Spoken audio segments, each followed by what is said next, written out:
नमस्कार दोस्तों, Indian travel online में आपका एक बार फिर से स्वागत है। चार धाम यात्रा की शुरुआत 30 अप्रैल को गंगोत्री यमुनोत्री धाम के कपाट खुलने के साथ ही शुरुआत हो जाएगी। केदारनाथ धाम के कपाट 2 मई और बद्रीनाथ धाम के कपाट 4 मई को श्रद्धालुओं के लिए खोल दिए जाएंगे। केदारनाथ और बद्रीनाथ धाम भारत के प्रमुख धार्मिक स्थलों में से है जो उत्तराखंड में स्थित है। इस यात्रा में हिंदू धर्म के 4 धाम यात्रा का हिस्सा है और शिव तथा विष्णु भक्तों के लिए ये बड़ा ही विशेष महत्व रखती है। इन तीर्थ स्थलों की यात्रा न केवल धार्मिक बल्कि प्राकृतिक सौंदर्य से भरपूर श्रद्धालुओं को अनुभव प्रदान करती है।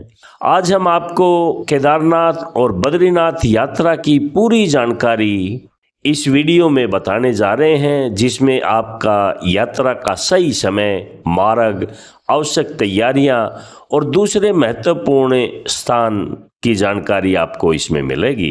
केदारनाथ और बद्रीनाथ धाम के कपाट हर साल अप्रैल या मई में अक्षय तृतीया के दिन खोल दिए जाते हैं और दिवाली के आसपास तक ये यात्रा चलती है। इस बार केदारनाथ मंदिर के कपाट 2 मई को सुबह 7 बजे खोल दिए जाएंगे। बद्रीनाथ धाम के कपाट 4 मई को सुबह 6 बजे खोल दिए जाएंगे। दोस्तों, केदारनाथ और बद्रीनाथ यात्रा का रूट इस प्रकार से रहेगा। पहले दिन आप दिल्ली या हरिद्वार से गुप्त काशी जाएंगे। 220 किलोमीटर पड़ता है और बाई रोड 7 से 8 घंटे का जर्नी है। दिल्ली से हरिद्वार आप पहुंचेंगे, ट्रेन बस आप ले सकते हैं। हरिद्वार में हर की पौड़ी पर गंगा आरती का भी आप जरूर आनंद लीजिए। हरिद्वार से गुप्त काशी के लिए प्रस्थान करें। रात को आप गुप्त काशी में आराम करेंगे। दूसरे दिन आप गुप्त काशी से केदारनाथ, जो कि 30 किलोमीटर सड़क का मार्ग है, साथ में 16 किलोमीटर का ट्रैक है, सुबह जल्दी सोनप्रयाग जाएंगे। गाड़ी से 30 किलोमीटर का रास्ता है। सोनप्रयाग में गौरीकुंड तक आप टैक्सी ले सकते हैं। गौरीकुंड से केदारनाथ तक 16 किलोमीटर की पैदल यात्रा है। यदि पैदल यात्रा संभव ना हो तो आप घोड़ा, डंडी, पालकी या फिर हेलीकॉप्टर की सेवा ले सकते हैं। केदारनाथ मंदिर में दर्शन करेंगे और रात को वहां पर विश्राम करेंगे। तीसरे दिन केदारनाथ से गुप्त काशी की वापसी होगी। फिर 16 किलोमीटर का ट्रैक आने के लिए है, साथ में 30 किलोमीटर का सड़क मार्ग है। सुबह केदारनाथ में विशेष पूजा पाठ करेंगे, वापस गौरीकुंड लौटेंगे और टैक्सी से सोनप्रयाग पहुंच जाएंगे।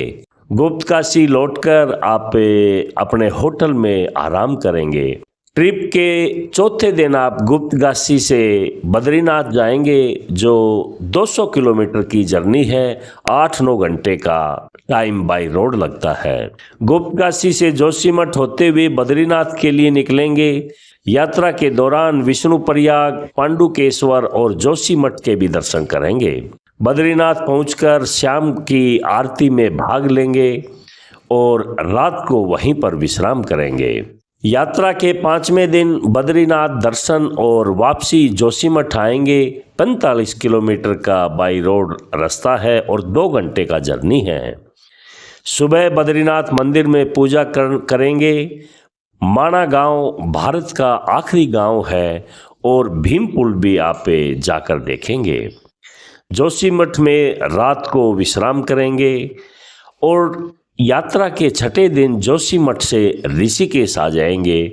260 किलोमीटर बाई रोड है और 9-10 घंटे का जर्नी आपको पड़ेगा। सुबह जोशीमठ से ऋषिकेश के लिए प्रस्थान करेंगे। ऋषिकेश में लक्ष्मण झूला, राम झूला और गंगा आरती भी देखेंगे। रात को ऋषिकेश में ही आराम करेंगे। यात्रा के 7वें दिन ऋषिकेश से हरिद्वार या दिल्ली के लिए वापसी करेंगे। सुबह हरिद्वार जाएंगे और गंगा स्नान करेंगे। दिल्ली के लिए आप ट्रेन, बस या टैक्सी से आप यात्रा करेंगे। सवाल ये आता है कि यात्रा में कैसे पहुंचेंगे। दिल्ली से हरिद्वार, ऋषिकेश ट्रेन, बस या फ्लाइट से आप जा सकते हैं। हरिद्वार ऋषिकेश से गुप्तकाशी टैक्सी या बस से जा सकते हैं। गौरीकुंड से केदारनाथ पैदल यात्रा, घोड़ा, डंडी या हेलीकॉप्टर द्वारा जा सकते हैं। केदारनाथ से बद्रीनाथ सड़क मार्ग से बस या टैक्सी द्वारा आप पहुंच जाएंगे। दोस्तों, यात्रा के दौरान आप इन बातों का भी ज़रूर ध्यान रखें। गर्म कपड़े अपने साथ लेके जाएं, मौसम काफ़ी ठंडा रहता है। रेनकोट और छाता भी लेकर जाएं क्योंकि यहाँ पर मौसम बदलता रहता है। ज़रूरी दवाइयाँ और प्राथमिक चिकित्सा किट भी अपने साथ रखें। ट्रैकिंग शूज और छड़ी भी साथ लेके जाएं। टॉर्च, पावर बैंक और कैमरा, आईडी प्रूफ और आवश्यक दस्तावेज अपने साथ जरूर रखें। दोस्तों, इस यात्रा में आपका जो खर्चा आने वाला है वो ट्रांसपोर्टेशन का दिल्ली से दिल्ली तक का वापसी तकरीबन 8,000 रुपये से 12,000 रुपये तक आएगा। होटल में ठहरने का खर्चा 5,000 से 10,000 रुपये रहेगा। खाने पीने का खर्चा 3,000 से 5,000 रुपये तक हो सकता है। दूसरे खर्चे जैसे पूजा, दान, टोल टैक्स वगैरह ये 2,000 रुपये से 4,000 रुपये तक हो सकता है। आप लोगों का इस टूर में टोटल अनुमानित जो खर्चा आएगा वो 18,000 रुपये से 30,000 रुपये तक होगा। यदि पैदल यात्रा कठिन लगे तो केदारनाथ के लिए आपको हेलीकॉप्टर सेवा का भी इंतजाम है। फाटा, गुप्तकाशी या सिरसी से हेलीकॉप्टर उपलब्ध हैं। हेलीकॉप्टर का किराया 7,000 से 10,000 रुपये तक आने जाने का हो जाता है। ये ज़रूर ध्यान रखें कि आप पहले से ही बुकिंग करवा के रखें। इस यात्रा में जो महत्वपूर्ण सुझाव हैं उनमें यात्रा से पहले मौसम की जानकारी ज़रूर ले लें। भीड़ से बचने के लिए ऑनलाइन दर्शन बुक भी कर सकते हैं। कैश साथ रखें क्योंकि पहाड़ी क्षेत्र में एटीएम कम होते हैं।